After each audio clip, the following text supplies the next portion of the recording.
Hello everyone, this is Mario again, coming at you with another movie review. Wondering why my hair looks all slicked back and stuff? It's because it's early morning as I record this, and it's the first day of the fall semester. Hey. So, that's the reason that my hair is like this. And after I record this review and begin to save it, I'm going to be heading off to the bus stop, because gotta head out. Anyway, before that, I'm going to be doing a review of a movie that was recommended to me by my good friend Efri, because every once in a while he'll send me an email to my address and, maybe have a link to a trailer or a song or something. Like he actually sent me one with a song idea for a tribute, which I will not say what it is, but let's just say it involves Nicolas Cage in a 90s movie related to Expendables 2, that's all I'm saying. But he sent me a link to this trailer, for this movie. I watched it, I'm like, this looks like a fun movie, so I decided to look it up, and the other day when my brother Douglas was here, we watched it and we both enjoyed it, and that movie, of course, is the 1988 action comedy directed by Martin Brest. Yes, that's his last name, Brest. Don't even think about it, you perverts. But the movie is Midnight Run, and it stars Robert De Niro, Charles Grodin, Yaphet Kotto, John Ashton, Dennis Farina, and Paul Pantoliano, if I'm pronouncing the name correctly. Now, this is a movie he did 4 years after he did Beverly Hills Cop, which I haven't seen Beverly Hills Cop, or the sequel, or the much-hated third one yet, but I plan on doing it one. He followed this up 4 years later with the movie Scent of a Woman, which has Al Pacino in it. Then 4 years after that, he did Meet Joe Black, that movie with Brad Pitt and I think Anthony Hopkins, if I remember correctly. Yeah, Anthony Hopkins, yeah. Which I've seen parts of it, but I haven't seen it all. But I'll give it a watch one day before I review it. And of course, the much-hated flop Gilgilly, if I'm pronouncing it right, or Gilgilly,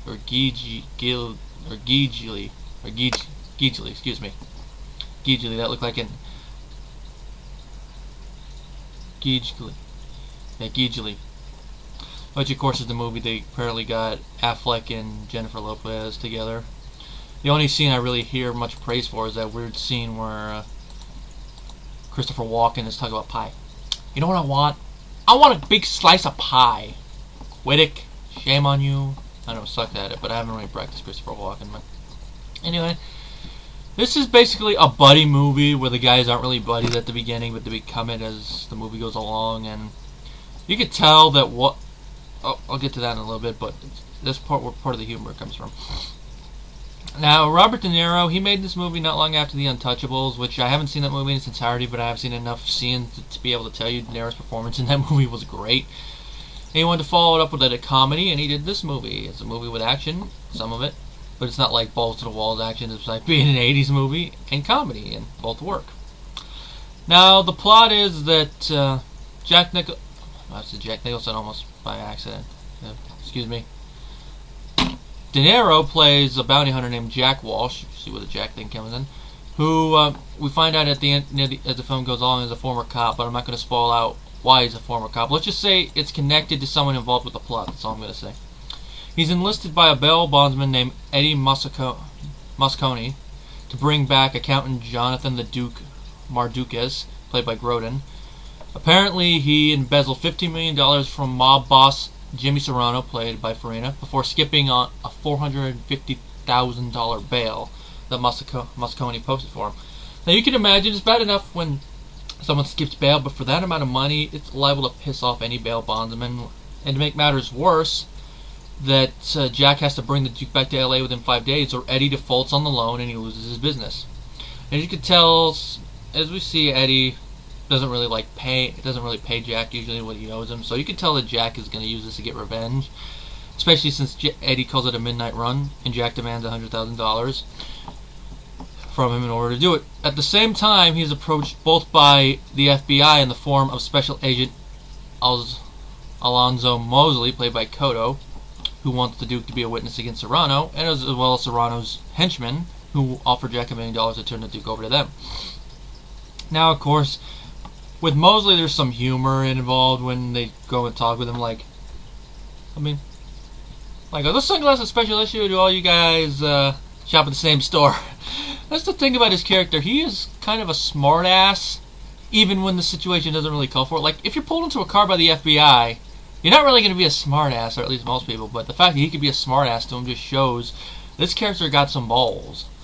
That it'd actually be fun to see him, and you can imagine this character being in another action type movie and actually doing kind of well because of how ballsy he is. But for this movie, he fits, and it adds to the comedy, especially since he's being played by De Niro, because De Niro always has a charm to the roles he plays, even if it's a sucky movie. And he brings some of that to this, and that's why the humor works partially. Now, eventually, Jack finds the Duke in New York and takes him into custody, and he has to take him back to L.A. And this is where the rest of the plot is, because it's basically him trying to get the Duke to L.A. while avoiding both the FBI and Serrano's men, as well as another bounty hunter who's trying to get him for less money, which that's one of the jokes. Now, of course, you can imagine the easiest way would be via plane, but then the movie would be too easy now, wouldn't it? And of course, I'm not going to spoil just how many methods. Let's just say there's a bunch of stuff involving there's planes, trains, cars, no bars, but there are trucks. And that's all the plot I'm going to go into, but I guess you could figure that. I'll tell you right now, it doesn't have a downbeat ending. A movie like this, you would expect an upbeat ending, and I'm happy to say it does have an upbeat ending.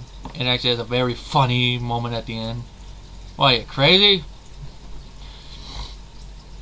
Now, the back and forth between De Niro and Grodin works, and it actually would have been fun to see these two in another film together. It's sad to say they didn't, because Grodin, the only other big movies that people really know of that he really did was about a decade before this. He was in the first remake of King Kong, where he played the guy in charge of the oil voyage to the island, who was one of the closest things the movie has to an antagonist, really, because of how he wants to exploit Kong.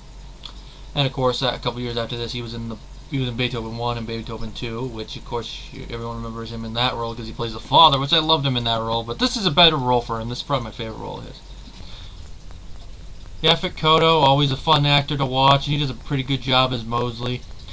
At the beginning, you really want to smack his character, but as the movie goes along, you come to appreciate him being more in the story more. And I have to say, of the three roles I've seen him in, this is my second favorite. My favorite, of course, still being Alien. He does a pretty good job. John Ashton, I believe he's the guy that plays the other bounty hunter. Yeah, it's him. He does a good job as well. I mean, for most of the movie, you want to smack him. I mean, there's one part where you like that he intervenes, but you still want to smack him. Because he's a bounty hunter that, for lack of a better word, he's a prick. I mean, you can tell he's just doing it. Oh, old bounty hunters just do it for the money. But this guy really does it for the money. Doesn't care about the people. Doesn't care what they're doing. Doesn't care if they get hurt at the end. But he's a bad bounty hunter. He's basically like a Boba Fett type of bounty hunter, only not as rotten.